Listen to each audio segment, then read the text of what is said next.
Thank you for tuning in to today's Back to the City. I'm very excited and honoured to be joined by Chris from MOODIE Black. You're about to release the new EP at Ice House on January 4th. Yep. So we're going to delve into the 4 tracks on that third EP. The first track is called Moss, and it features Squalloscope. Yep. That's built into the instrumentation. But yeah, that's just a last minute thing. I was like, I want to add something else at the end of the song. And then she's with Fake 4, and I knew of her work from that. And I was like, so sometimes I'll just get like a weird idea. It's like, go ahead, you want to get on the song? Yeah. And then, so I just sent it to her, and then she got back to me. She lives in Austria. Oh. So that was trying to get that on time for my own imposed deadline was interesting, but we got it done, and that's, I just like what she does, and I like to do some stuff with some Fake 4 people here and there to keep the continuity. Why is it called Moss? I don't know. The way I title songs are more off of feeling when the production's done, because I do all the production stuff too. Absolutely, yeah. So when that's done, and I just like the word, and so I title it like that. Sometimes I'll make a song, the title, the same as like the hook, but I hate that. I did on this album, but on track so three. I don't care. Yeah, I prefer to just have a different title than what you would think the title should be. Yeah. I just don't like that. It's too, I don't know. I just personally don't enjoy having it spelled out so cleanly. Yeah. And Moss just made sense when I was making the beat, I guess. Yeah, what does it connote? Like moss is like obviously vegetation. It's not generally like valued very highly, moss. No. And I think what happens is, I think I use that word here and there a lot in other writings. Moss grows in the dark, I think, doesn't it? It probably, yeah. Yeah. Sounds like it would. And there is reference to darkness and to the black in this song, and I think in the final track too. Bad Like This, I hate the way it's always black.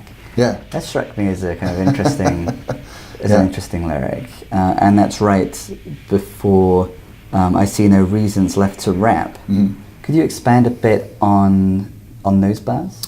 Yeah, of course. Black is a theme that we've used a lot. Like in Lucas Acid, it's all over. Yep. MOODIE Black. Yep. But that was just from it goes back to like my history of working with an ancient shaman Indian man, medicine man actually, in Arizona. And the whole focus on black goes back to working with the shaman. Well, yeah, it does, because it's kind of like the cornerstone of what MOODIE Black is, obviously, because the name as well. Absolutely, yeah. But people continually associate it with black and death and horrible and bad. And, black to me represents, it's mysterious, it's mystery, but, you go into black periods in your life, quote unquote black, or things you don't know, I associate with like being a black color. Like things about yourself that you don't know are dark. Corners of our minds are dark. But in those areas, when you discover those pieces of yourself or discover those pieces of life that are dark, bleak, or black, that's what life to me is about. Like you grow from those areas. That's these areas that we have an inclination to hide and to hide away from. Yeah. So there's a leaning into those areas? Yeah, I think examining those areas of life, seeing the beauty in darkness and blackness, and then also like learning and growing from it, becoming a different person because you've embraced those areas in life that people often don't, or they just kind of like substitute other things for it. So black is always a theme. Also, I just think it's cool. I like the color black. But like that lyric says, I hate the way it's always black. I hate the way it's always black, because there are periods of time, because you can get caught up in it too. So it's like, I pay attention to a lot of things, I think sometimes too much, that can be negative, or that can be morose, or things in life that are like, I always tend to look at things in like this poetically dark way. Yeah. Not on purpose, it's just who I am. So anyway. Are you pushing against that in some ways in this song or in this record? I think just in general, I think we've changed. People think black and all that is associated with a certain aesthetic. And I don't like how people will associate us with that, because that's not who we are. So even though my aesthetic is like, I am drawn to that, sometimes it's too much. So I hate the way it's always black. And because I always create like that. No matter if I want to make a happy song, always comes out dark. With any of these 4 songs, did you go into it wanting to make a kind of joyful song? I've been wanting to do that for the last 2 or 3 years. Right. The last album. And to me, it does sound like you can hear moments where you're hearing more. I can hear moments Yeah. on the previous record and Yeah. here, definitely. Yeah. Which would you say is the song on this EP that gets closest to embodying joy or happiness? Privilege is a happy little beat, you know. I guess it's a happy sounding beat. It does sound happy. Yeah, it does sound happy. So in the chorus, there's a lot of different statements about privilege, and the last one is, "Y'all insane with privilege." What is the relationship between privilege and insanity? We're definitely insane right now. Like that, it goes back to buzzwords. Yeah. I'm not a huge fan of this buzzword culture. I'm not a huge fan, and I don't want to offend anybody, but I'm not a huge fan of the snowflake victimization kind of culture, in which I relate to a lot of people that have these arguments, right? Like people say that I'm a person of color, people say I'm a trans person, people say all these things. Yeah. But I have a disconnect with a lot of that kind of like social justice warrior mentality. Yeah. Just because I think it's giving away too much of our power. And I don't. How is it giving away power? Because instead of us doing anything actively about it as a whole, I think a lot of times we're arguing, complaining on social media, mostly. This is where all that culture comes from. And we're not contributing anything to fight against it. Everything becomes so buzzwordy. So let's take white privilege, for example. You hear that all over the place. And it's a thing. It's a real thing. Of course it's a real It's thing. always been a thing. But there's always been people of color and trans people that have been able to transcend it. But the narrative becomes, oh, we can't because it's white privilege and F white people and all this stuff. Which, believe me, I feel this way too. So you don't disagree? I don't disagree. The song isn't denying that privilege No. exists, of course. The entire song is pretty much decimating and spotlighting everyone. So it doesn't, there's nobody that's at ease. I criticize black culture, I criticize Mexican culture, I criticize trans culture, Yeah. white culture. No one gets away in that song. So it's a joyful song that decimates everything. Yes. But it's fun, it's happy. Hey, we all got privilege. There's going to be so many white people dancing to it that it's going to be great. It's when I did Hipster Death, it was the same thing. What was the genesis of this song? Just looking at social media and being exhausted of people policing people. Yep. I agree. There are certain things in this climate that we don't need. We need to make sure we're being very mindful of what we're saying. But I'm very weary of the fact that we're starting to silence people. I might hate people because their opinions are hateful of people that I associate with, or somebody like me. Maybe they don't like me. But I have a hard time justifying destroying somebody's life because they may not agree with who I am and what I am. I could totally disagree with somebody, and they could be so ignorant and wrong, and I just don't think that justifies destroying their livelihood over it. And a lot of times these days, people are so happy to destroy people's livelihoods based on their opinions, or they slip up and say something wrong in public. So that's a large aspect of what this song is responding to. Yeah, and then it's also calling people out because, you know, like black culture is like, you know, people, I'm supposed to be championing that and be like, oh yeah, people of color, you know, we need to have, you know, better equal rights, and which I agree totally, 100%. But I'm getting a lot of grief from people of color and my culture about being trans. I can't, and it's worse. My interactions are worse with people of color. My interactions are worse with, and I'm black, so again, before anybody wants to say anything, because I don't look like it. But it's like, you know, like I get a lot of heat. That's where I get the most heat. White people, they're just like staring, and I'm not really threatened by them. Black culture, and historically, and if you look up the demographics and the statistics, you know, are killing trans people at such a high rate, in the highest rate. And then especially in certain neighborhoods, it gets even dodgier. And then especially trans people of color that are sex workers and all these people that society has deemed to be lesser are dealing with a lot of stuff. But it's also self-perpetrated by this black culture, which happened because of the way colonization happened, and black people and black men especially had to be really tough. So it comes from like a place, but like there's so much there. It's like I can't keep excusing that behavior because of, you know, the oppression that black people went through as well. It's interesting, the awareness of the complex web of cause and effect. So there's a lot of nuance to the perspective that you're describing. Yeah, that's why it's hard to explain. That's why I like to write songs, because Yeah. I'm able to like put it in there. Right. But there's a lot of nuance. But the difference is I have an understanding of all the nuance, and I have so many friends and other people that don't. Like they're very, this is this way and this is that way. Yeah. And I don't think that we can make change like that. Right. We need to be able to work within it.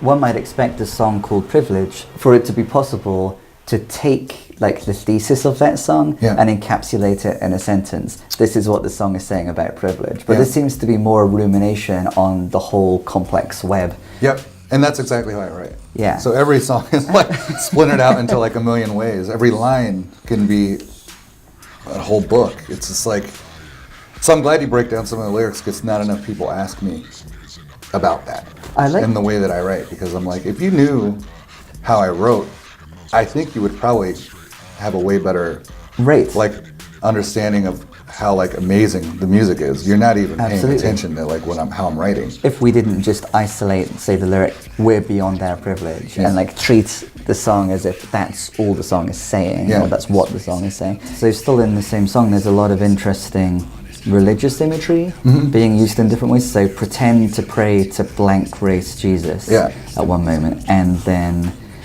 nailed down with some rosaries and pork. Yeah. So that's a Mexican dig of my family culture. Catholicism in my family, how I grew up in Mexican culture, and then was huge. And I love the imagery of it, because it's so, I think it's, again, it's cool. It's a cool aesthetic when it's not when it's not looked at religiously. It just is. It's such a terrifying visual. Like, I don't, religion's always been terrifying to me, the way it looks.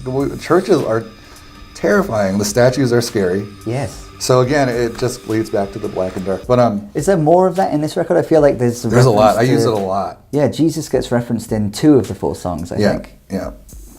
What's the other? Which is the other one? Pink Pouts. Pink Pout, probably. All out, never raw, no jaw, Jesus cross. Yeah. Sounds good when you say it. It sounds good when you say it too. It's awesome. That lyric is a really intriguing one. Never raw, no jaw, Jesus cross. What's going on there? I'm kind of pointing out the absurdity of religion in 2018, 2019. Like, just the scope of like how raw religion is in America. Let's take America in particular.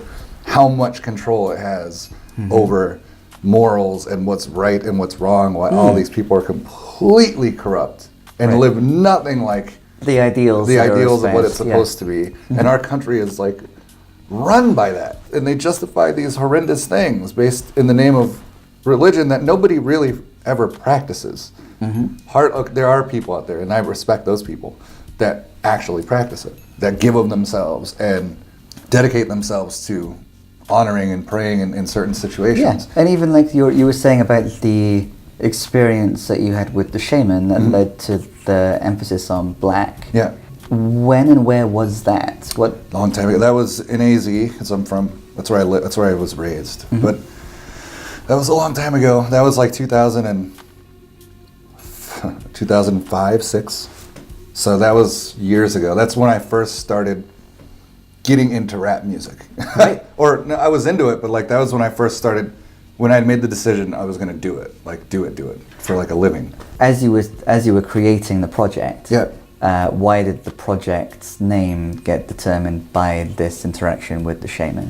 It's in hindsight, really. Like, it wasn't like, oh, I met the shaman. It was just like, it was such a life-changing experience. But we knew, he was a friend of and still is, a friend of the family. He helped my mom out and my family out since I was like 11 or 12 years old. So he was always there. And then when I got older and had some things that were going on, like I went out there, and he just lives in the middle of nowhere in AZ. And then, we just do things, and he showed me a bunch of crazy things, and we talked, and we make, I don't remember exactly what I was going through at the time, but but I was transitioning. I was leaving. I had played basketball forever, and was kind of defined by that. And so then I started doing music. Yeah. And I realized, oh my God, I never loved basketball because I've never felt this way about basketball. That's interesting to suddenly feel like a new level of passion about something and realize, oh, I haven't been living with passion. Yeah. The claim to be authentic, the claim to, what is it? Yeah, like the claim to be what's the positive thing? That is, it's like the claim to be authentic, to pull the fourth wall down for a minute. Who I am and the way I interact on social media and the way that I do stuff on camera and the way that I say things about our product and that level of almost close and many a times ego. Yeah, that extreme confidence. Yeah. A, you need it to be successful, but B is it's played up, obviously. For the you know me in person and you could see the character. A lot of people don't understand that, like, because a lot of times in rap music or musicians don't really do that anymore. I portray character as a musician. I'm not who I am. Isn't exactly who I am when I'm on stage. Is that something that all artists ought to be part of what artistry I don't is, think or that's so. just something that appeals to you? To me, I think it's the kind of artist that I am and want to be. So I just always liked that. I was huge into pro wrestling when I was a kid. So and still now. Pro wrestling, and so the pro wrestling stayed. You were passionate about that. Basketball, you realized. And I still love it. You still love basketball. But I played college and I played with a bunch of people that would go on to play NBA and Division I. So I saw the level of dedication it took. And I just wasn't drawn to do that. I didn't love it that much. So you realize... But you did, I mean, you're obviously extremely dedicated to the craft of your music. Yeah, and that's where the difference was. Yeah. And I think when you find that thing in life, whether you're an artist, athlete, cook, whatever it is, I like to cook, but whatever you are in life, if you find your passion at it, I feel like you always get to the same place as everyone else that's at the top of what they do. Right. So like Kanye West, we'll bring him up again, even though he's not the most favorite person in the world, but yes, you know, he can understand like a Gordon Ramsay, and Gordon Ramsay can understand like like a pro wrestler like The Rock or Stone Cold. Like when you're at this level, whatever you're at in life, at a high level, and you've dedicated yourself to a passion. Yeah. I feel like we all have we're all having things in common. So like I see a lot of the same traits in like all those people that I have. Yep. But it's all like this. I don't know what it is. I haven't really figured it out. It's like this air you get to as a master of whatever, quote unquote, master of your craft. Yeah. I don't think I'm a master of my craft yet. But you aspire to be, and you respect the dedication. Yeah. To what extent is recognizing a lack of that something that the songs grapple with? So I mean, in Pink Pout, for example, you're caught with the safety flipped idol praise, can't resist. I mean, the emphasis on safety there, and then praising of idols, maybe false idols. I always talk about that. Idols, again, false idols, in our day and age, are like celebrities, like Kanye. And there's a lot of other artists that are friends of mine or other people like that, and they talk, and I can't relate to it, but they like look up to people, which I find funny. I do too, we all have our people. But like, there's a lot of people with the social media today that aren't like talented or good, that are popular. And they're not healthy for our world, their ideals, who they are as people. And we give them a lot of praise to get them a lot of time, and we give them a lot of money. And they are poisoning kind of our social climate. Yeah. There is something healthy about the confidence, I think. You need to have it. Yeah. Yeah, it goes with the dedication, it goes with the sense of purpose and commitment to something. And manifesting. Like, I'm a huge believer in that. Yeah, manifestation. And I do believe that speaking things and acting in certain ways kind of brings things into existence. And acting with intention. Acting with intention and knowing. And I've known, and I still know that, the MB stuff is destined for something really cool. Which to me is, everybody has a different definition of what they want. But since I was a kid growing up, played basketball, and tried to do it there. And music is, I think, the way to do it. I've just always wanted to do something that was just larger than life and just leave a mark on a big level. So, and the more and more we have to deal with how hard it's been for Moody Black, and it's just the more and more I want to do it, to be like, you know, because I proved it to myself already, and now I want to be like everybody that doubted, or that doubted, that doesn't cover it, that doesn't. Every time somebody doesn't cover it, or I send an email out and they dismiss it, it just makes me want to do it so much more. Can you expand a bit on the process of coming to have more faith in the project through? It's hard. The process that you're describing. I have both. I have more faith and less faith. Yeah. So mutually.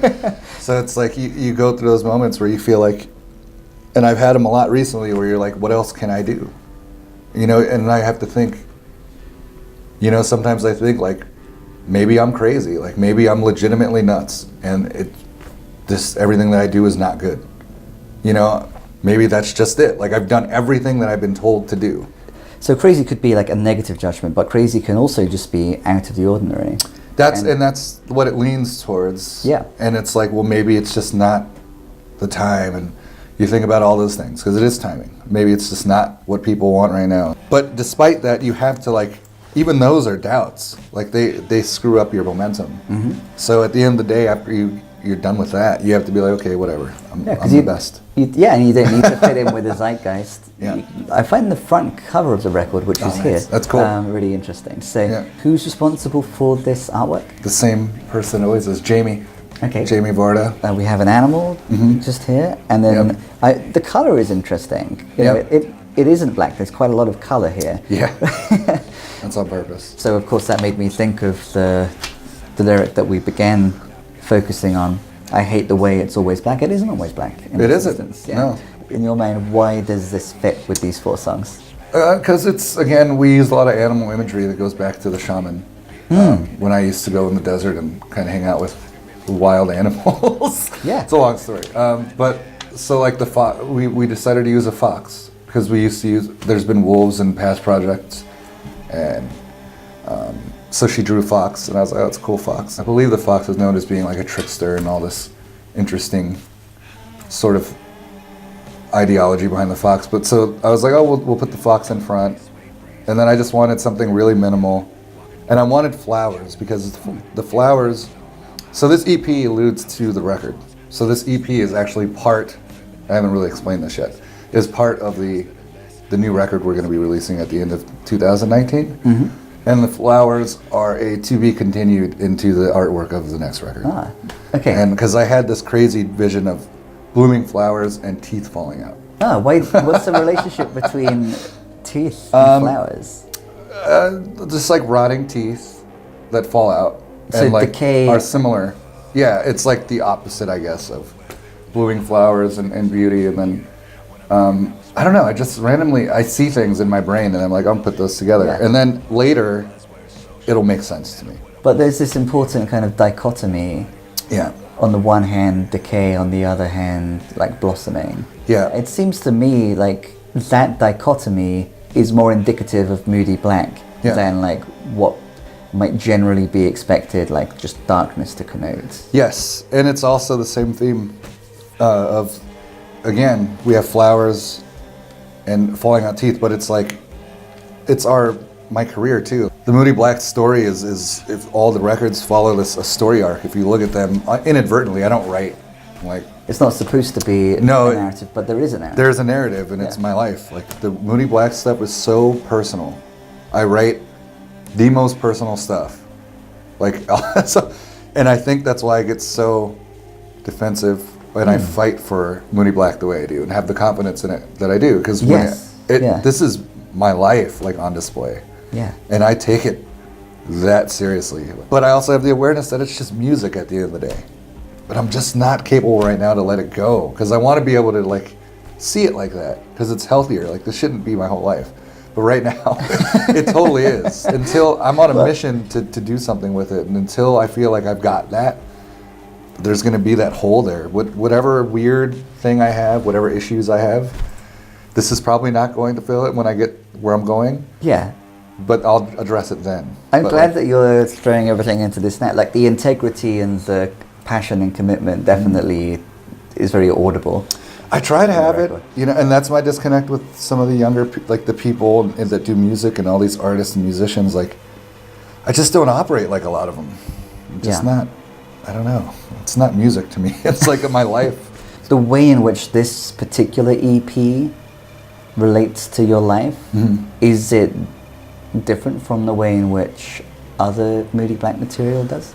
Yeah, I mean, they're all different. Everyone is like unique. Lucas Acid was really difficult because that took like 2 years, 2 or 3 almost years to finish. And some songs were like made in LA. And then I like just had to finish it. So I feel like Lucas Acid, I wasn't able to like give it the full attention that I wanted to, and I had to I felt like I just got it out.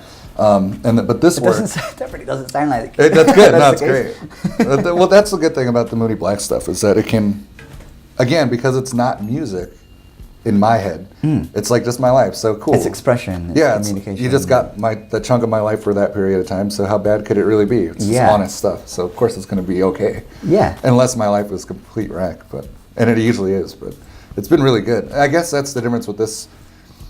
This EP is also a lot about not caring anymore. In a lot of ways, I don't care about setting up a release date. I don't care about having a promoted in 2 weeks and get the okay from blah blah and Sure.